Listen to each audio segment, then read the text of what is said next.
Good morning, my dear students of 6th class. This is Vanisha, your teacher of English from Kalpana Chawla Vidyapeeth. We have started chapter number 3 of Reader, Catty Walks Again. इसमें बेटा हमने पढ़ा था कि clover जो थी last video में कि क्लोवर पूरा वीक बिज़ी रहती है विंडोज़ क्लीन करने में, लेकिन उनके लिए एक मिस्ट्री बनी होती है कि काफ़ी लंबे टाइम के बाद जब वो नीचे आएगी कैटी तो किस तरह से वो सेलिब्रेट करेंगे, किस तरह से क्या होगा, सबके रिएक्शंस कैसे होंगे. Not to mention certain words, not to mention certain sounds of hammering and sawing which came from downstairs. तो उसको जो कैटी को बिल्कुल नीचे से आवाज़ें आ रही थी ऐसे हैमरिंग की, किसी उसके पापा कुछ तो दीवार पे लगा रहे हैं या कुछ भी सिलने की या कुछ भी अलग अलग तरह की आवाज़ें आ रही थी, इससे उसको लग रहा था कि नीचे कुछ तो ऐसा हो रहा है जो कि उसके लिए मिस्ट्री बना हुआ है. The other children had evidently been want to say nothing. और बाकी बच्चों को भी बिल्कुल मना कर दिया गया था कि वो कैटी से कुछ नहीं कहेंगे. At last it was the day of the important occasion. At last वो डे आ गया इम्पोर्टेंट ओकेज़न का, जिस दिन कैटी ने नीचे आना था. Katy said Clover. Katy Clover से कहती है papa is coming up in few minutes to take you down, कि पापा ऊपर आ रहे हैं थोड़े ही टाइम में तुम्हें नीचे लेके जाने के लिए. And now papa appear. तभी उनके पापा आ जाते हैं. Very slowly they all went downstairs, Katy leaning on papa. कि बड़ी धीरे धीरे वो डाउन स्टेयर्स आते हैं, सीढ़ियों से नीचे आते हैं. कैटी लीनिंग ऑन पापा मतलब कैटी अपने पापा की बैक पे होती है. Oh the front door is open. The front door open किया जाता है. Said Katie in a delighted tone. Katie बड़े खुश टोन में कहती है कि फ्रंट डोर ओपन करो. हाउ नाइस, कि कितना अच्छा है. And what a pretty tablecloth. और टेबल क्लॉथ भी कितना सुंदर लग रहा है. That's new since I was the here. कि जब से मैं यहाँ हूँ मैंने इसे पहले नहीं देखा, ये न्यू लग रहा है. Don't stop to look at that cried fill.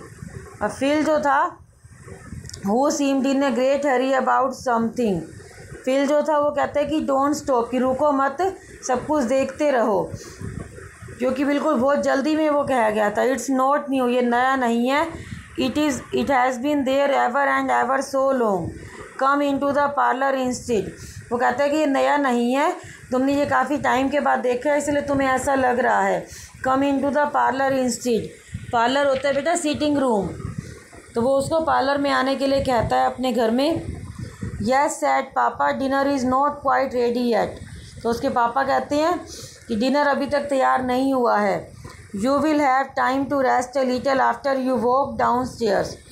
कि डिनर अभी तैयार नहीं हुआ है तो तुम अभी थोड़ा सा रेस्ट ले लो, क्योंकि तुम सीढ़ियों से चल के आई हो. You have borne is admirably Katie are you very tired.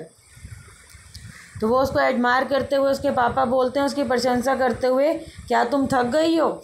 Not a bit replied Katy. Katy कहती है नहीं, बिल्कुल भी नहीं. Cheerfully I could not do it alone. वो चीयरफुली खुशी से कहती है मैं अकेले ऐसा नहीं कर सकती थी, मतलब मैं अकेले नीचे नहीं आ सकती थी. I think oh the bookcase door has been mended. वो कहती है कि मुझे ऐसा लग रहा है, मैं सोच रही हूँ जो बुक केस का जो डोर है, मतलब जिस अलमीरा में उन्होंने बुक्स रखी हुई थी उसका जो डोर है वो मेंड कर दिया गया, मतलब उसको ठीक कर दिया गया है. How nice it looks. वो कितना अच्छा लग रहा है. डोंट वेट और don't wait repeated Phil in an agony of impatience. जो फिल था उसको काफ़ी मतलब धैर्य खो रहा था, वो उसको कह रहा था कि तुम जल्दी जल्दी यहाँ पे आ जाओ.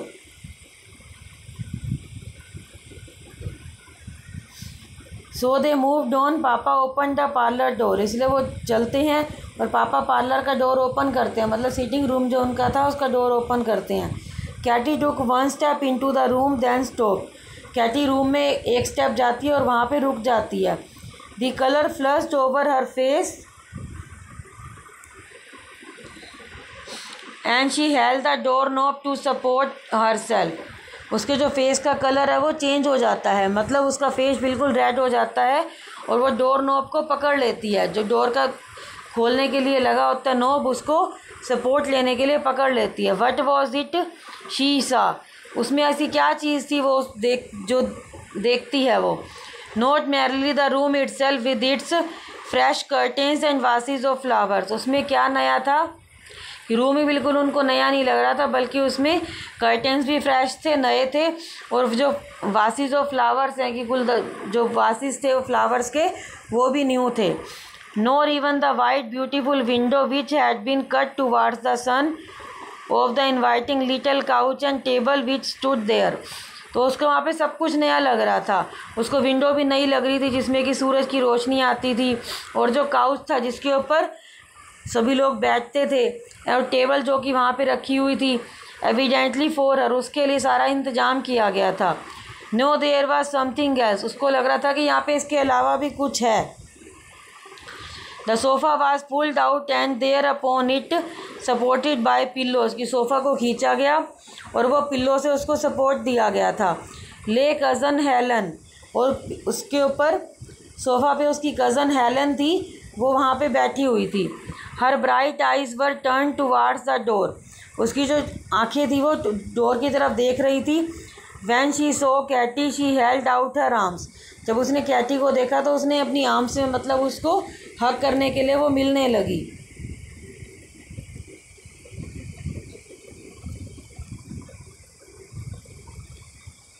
आफ्टर दैट लास्ट पेज है बेटा। Clover admitted afterward that she never so frightened in her life at this moment. Clover admit करती है कि उस अपनी लाइफ में कभी भी इतना नहीं डरी जितना कि इस मोमेंट में उसको डर लग रहा है। Katy, forgetting her weakness, let go of Papa's arm and absolutely ran toward the sofa. Katy जो होती है अपनी वीकनेस को भूल के पापा के पास जाती है, पहले उनके गले लगती है और उसके बाद वो सोफ़े की तरफ रन करती है। Oh cousin Helen, dear dear cousin Helen, वो कज़न हेलन को बार बार मिलती है, उसको बोलती है। She cried then she tremble down by the sofa somehow. अब वो क्या करती है, वो सोफ़े वो मतलब एक्साइटमेंट में चिल्लाती है और सोफ़े पे बैठने की कोशिश करती है। The two pairs of arms and the two faces met at and for a moment और too not a word more was heard from anybody. वो दो लोग आपस में मिलते क्योंकि उसकी कज़न हेलन काफ़ी टाइम के बाद उसको मिलती है, तो दोनों एक दूसरे से मिलते हैं, उनके फेसेस आपस में मिलते हैं और दोनों कुछ भी एक भी वर्ड नहीं बोलते हैं, वो दोनों बस एक दूसरे को देखते रहते हैं। A perfect hubbub of questions and exclamations begin.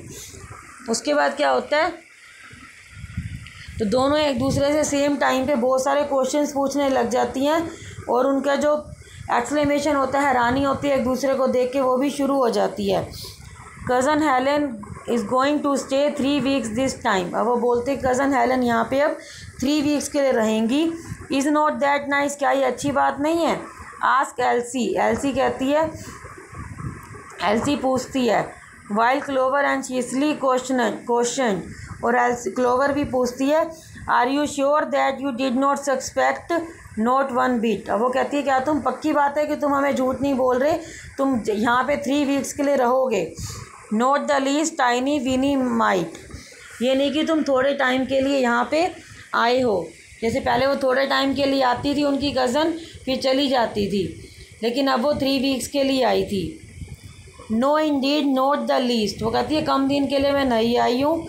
How could I suspect anything so perfectly delightful, जब यहाँ पे इतना सब कुछ अच्छा है तो मैं कैसे उसमें कोई भी ऐसी बात कर सकती हूँ। And saying this Katy gave cousin Helen a repeated kiss, तो वो दोनों एक दूसरे को प्यार करती हैं, दोनों कज़न्स होती हैं। Such a short day as that seemed, वो उनके लिए काफ़ी छोटा दिन लग रहा होता है।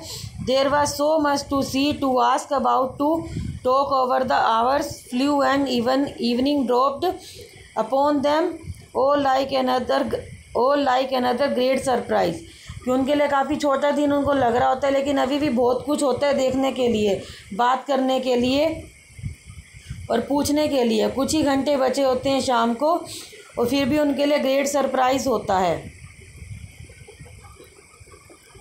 Cousin Helen was perhaps the happiest of the party. Cousin Helen जो थी वो शायद ही पार्टी में सबसे ज़्यादा खुश थी, सबसे ज़्यादा खुश वही लग रही थी। Besides the pleasure of knowing Katy to be almost well again. उसके लिए ये बात सबसे ज़्यादा खुशी की थी कि कैटी ऑलमोस्ट अब ठीक हो गई है। She had the additional enjoyment of seeing for herself how many changes for the better had taken place during the 4 years among the little cousin she loved so much. तो वो अपनी और enjoyment, अपनी खुशी और ज़्यादा दिखाती है कि इतने सालों में कितना कुछ बदल गया है, 4 सालों में कितना कुछ बदल गया है। वो दोनों एक दूसरे से बहुत प्यार करते थे और कितने 4 सालों के बाद 4 सालों के बाद ही कितनी अच्छी ये चीज़ हुई है कि कैटी दोबारा से चलने लग गई है।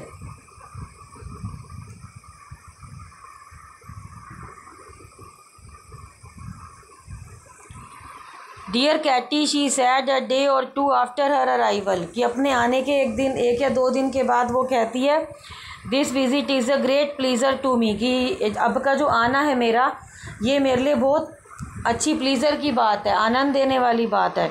It is such a contrast to the last I made when you were so sick and everybody so sad. ये उसके मुकाबले में बहुत अच्छी बात है जब ये पुरानी बात थी कि तुम बीमार थी और हर कोई बहुत ज़्यादा उदास था। डू यू रिमेंबर, क्या तुम्हें याद है? Indeed I do and how good you were and how you helped me I shell never forget that. वो कहती है कि हाँ मुझे याद है कि किस तरह से तुम यहाँ पे थी और तुमने मेरी हेल्प की थी, मैं उस चीज़ को कभी नहीं भूल सकती। I am glad but what I could do was very little. वो कहती है कि मैं बहुत खुश हूँ लेकिन जो मैं कर सकती थी वो बहुत छोटा है। You have been learning by yourself all this time and Katy darling I want to tell you how pleased I am to see how bravely you have worked your way up. वो Katy को कहती है उसकी cousin Helen की ये बहुत अच्छी बात है कि तुमने अपने आप से ही सब कुछ किया है। मैं तुम्हें एक बात और बताना चाहती हूँ कि तुम्हारे जो बहादुरी के लिए कि तुम अपने आप से तुम्हारे में विल पावर आई कि तुम अपने आप से खड़ी हो सकती हो। I can perceive it everything in papa in the children in yourself, कि मैं इस बात से बहुत ज़्यादा खुश हूँ कि सभी पापा बच्चे और तुम्हारे में ये इस बात को सहन करने की हिम्मत दी भगवान ने तुम्हें कि तुम ही अपने आप से खड़ी हो पाई और सभी ने तुम्हारा साथ दिया। You have won the place of being to everybody the heart of the house, कि तुमने सबके दिलों में अपने लिए जगह बना ली है, तुम घर का दिल बन चुकी हो, सभी घर वाले तुम्हें बहुत प्यार करते हैं। Oh cousin Helen don't said Katie her eyes filled with sudden tears. अब इतनी इमोशनल बातें सुन के वो कहती है कि कज़न हेलन प्लीज़ बस करो, उसकी आइज़ अचानक से आंसुओं से भर जाती है। I have not been brave, कि मैं इतनी बहादुर नहीं थी। You can't think how badly I sometimes have behave, कि तुम्हें नहीं पता, कि तुम ये सोच भी नहीं सकती कि मैंने कितनी बारी बहुत बुरा बिहेव किया है।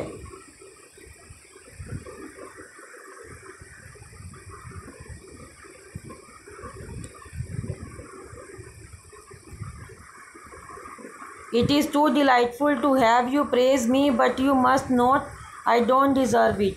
ये तुम कितनी अच्छी बात है कि तुम मेरी इतनी प्रेज़ कर रही हो, मेरी प्रशंसा कर रही हो, लेकिन ऐसा नहीं है, मैं ये डिज़र्व नहीं करती। Although she said she did not deserve it but Katy did. वो बेशक ऐसा कर रही थी कि वो डिज़र्व नहीं करती, बट कैटी डिज़र्व करती है। ये अच्छी बातें सुनना कि उसने इतनी बहादुरी का काम किया, इतनी उसने करेज दिखाया, डिटर्मिनेशन दिखाया कि वो अपने पैरों पे दोबारा से खड़ी हो पाई।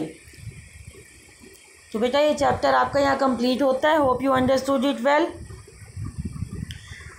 आई am sending you the exercise and word meaning of the chapter.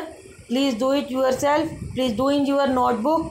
Thank you बेटा, have a nice day, bye bye.